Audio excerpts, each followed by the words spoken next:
Emma drove home along the red dirt track, the late afternoon sun turning the paddocks into a sea of gold. Her hands gripped the steering wheel tighter than usual, knuckles white against the cracked leather. That bloke's words kept looping in her head. "Come back later, love. You gotta see this." What the hell did he mean? His voice had been low, urgent, like he was passing on a secret that could burn. She glanced in the rearview mirror, half expecting to see his battered ute limping behind her. Nothing but dust and a lone wedge-tailed eagle circling high. Her stomach churned. She'd only done what any decent person would. Pulled him and little Mia from the wreck, stopped the bleeding, kept the kid calm till the ambo arrived.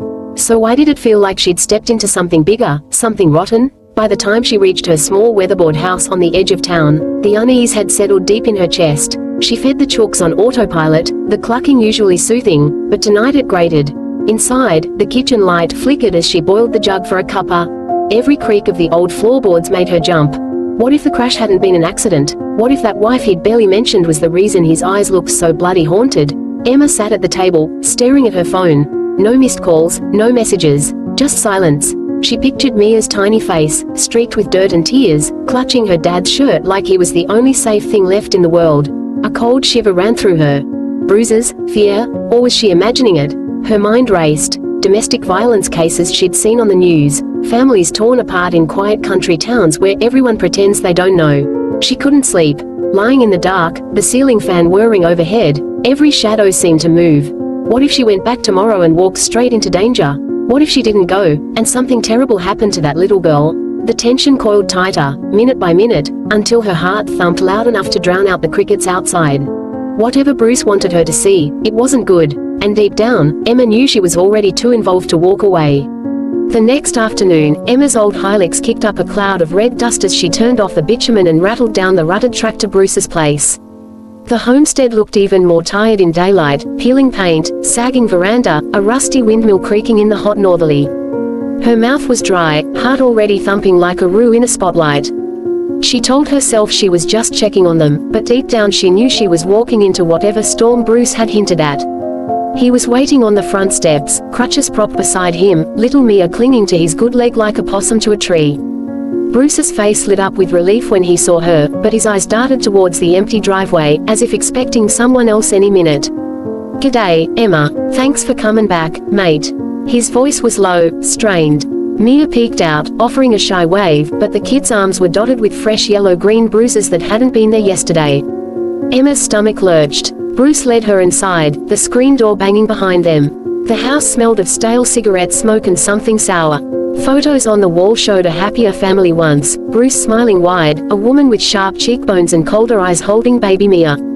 Now the lounge room felt heavy, like the air itself was holding its breath. Every tick of the wall clock spiked Emma's nerves.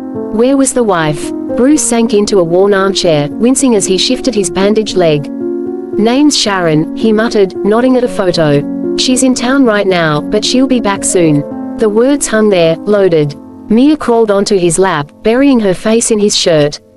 Emma's skin prickled. She could feel the fear radiating off the pair of them. Bruce's hands shook as he reached for a manila folder on the coffee table. "I weren't gonna drag you into this mess," he said, voice cracking, "but you saved us yesterday. You deserve to know why we needed saving." He opened the folder, revealing bank statements, text message printouts, photos of Sharon in a compromising clinch with a man in uniform. Emma's blood ran hot, then ice cold. The local sergeant, covering for her while she bled the family dry and used her fists on anyone who complained. Mia whimpered softly, and Emma's resolve hardened like concrete in the sun. Whatever came next, she wasn't leaving this little girl to face it alone. Bruce led Emma around the back of the house, past the chook pen and a pile of old tires, to a tin shed half swallowed by peppercorn trees. The padlock looked new, shiny against the rusted door. His hands shook so badly he dropped the key twice before it clicked open. Mia stayed glued to his side, tiny fingers twisted in his shirt. The hot air inside the shed hit Emma like a slap, stale, thick with dust and the faint metallic tang of fear. He flicked on a single bare bulb. Cardboard boxes lined the walls, labeled in angry black marker, tax, bills, Sharon's shit.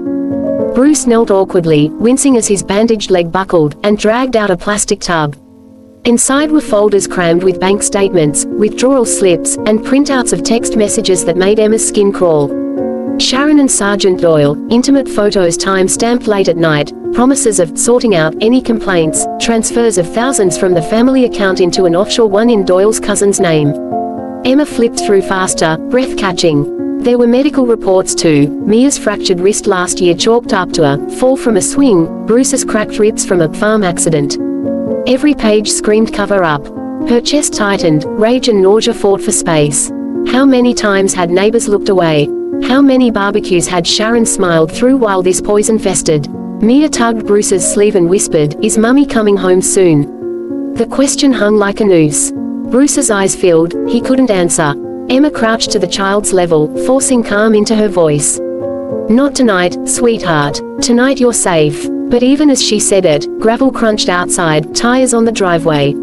Sharon's ute. Early. Bruce froze. The bulb flickered. Emma's pulse roared in her ears. She shoved the folders back into the tub, snapped photos with her phone, every damning page, heart slamming against her ribs. Footsteps on the veranda now, sharp and impatient. Sharon's voice called out, sing-song cruel, "Brucey. Got a surprise for ya." Emma met Bruce's terrified gaze. No more hiding. She slipped the phone into her pocket, gripped his arm, and mouthed, "We end this today." The door handle rattled. Tension coiled so tight Emma could barely breathe.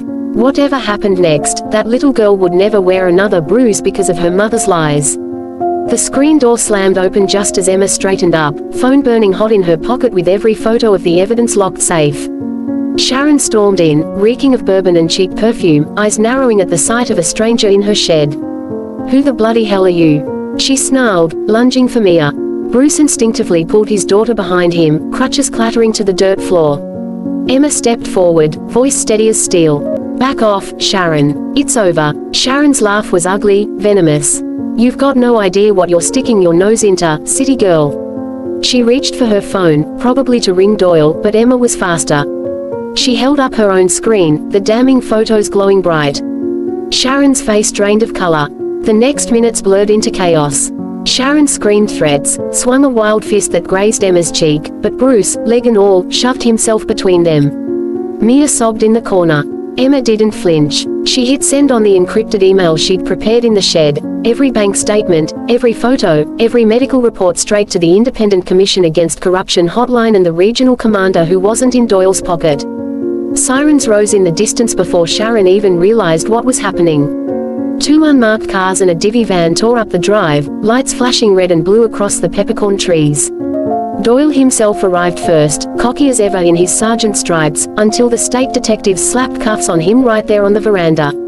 Sharon howled as they read her charges: fraud, assault, child endangerment. Doyle wouldn't meet Bruce's eyes as they marched him past. By sunset, the property crawled with coppers who actually gave a damn. A female officer wrapped Mia in a blanket and carried her to the ambulance for checks. Bruce sat on the veranda steps, head in his hands, tears cutting clean tracks through the dust on his cheeks. Emma handed him a cold bottle of water, sat beside him in silence as the last of the sun bled across the paddocks. Weeks later, the courts moved fast.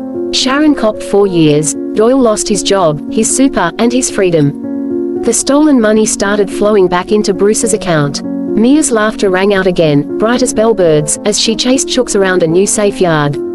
Bruce found Emma at the gate one evening, sunset painting the sky like a promise. "You didn't just save us from that crash," he said, voice thick. "You gave my little girl her dad back, and a proper life." Mia ran up, hugging Emma's legs tight. "You're my hero," she whispered. Emma ruffled the kid's hair, throat tight.